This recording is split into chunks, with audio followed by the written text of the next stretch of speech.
இந்த மாம்நட்ஸ் பேஜில் இருந்து 200 டபுள் சைட் கீச்செயின் கஸ்டமைஸ் பண்ணி கேட்டாங்க. அந்த கீச்செயின்ஸ் எல்லாமே லைட் வெயிட் அண்டு தின்னாக இருக்கணும்னு சொல்லியிருந்தாங்க. பட் நம்ம மோஸ்ட்லி பார்த்த கீச்செயின்ஸ் எல்லாமே மோல்டு சைஸுக்கும் திக்காகவும் தான் பார்த்துருப்போம்.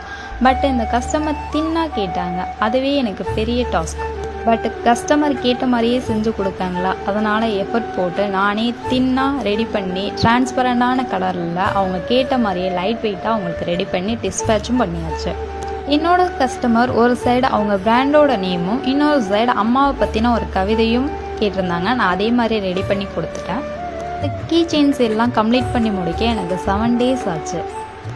என்னடா 200 கீ செயின் சொல்கிறாங்க, பட் 2 மோல்டு தான் காட்டியிருக்காங்கன்னு நினைக்காதீங்க. நான் ஃபஸ்ட் டைம் ஸ்டார்ட் பண்ணுறதுனால 2 மோல்டு வச்சு தான் ஸ்டார்ட் பண்ணேன். அந்த 2 மோல்ட்லேயும் நான் 7 daysல 200 கீ செயினும் கம்ப்ளீட் பண்ணி என்னோடய கஸ்டமருக்கு நான் டிஸ்பேச் பண்ணிட்டேன்.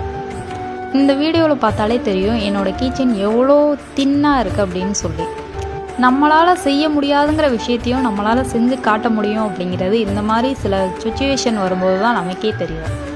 அது மாதிரி தான் இந்த கீச்செயின் ஆர்டரும் எனக்கு தின்னாக பண்ண முடியாது அப்படின்னு நினச்சதை நான் தின்னாக பண்ணி காட்டிட்டேன். என்னோடய கஸ்டமருக்கே அது டவுட்டாக தான் இருந்துச்சு. பட் நான் கடைசியில் அவங்க கேட்ட மாதிரியே நான் அவங்களுக்கு ரெடி பண்ணி கொடுத்துட்டேன்.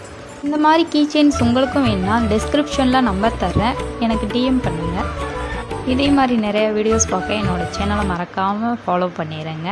தேங்க்யூ ஃபார் வாட்சிங்.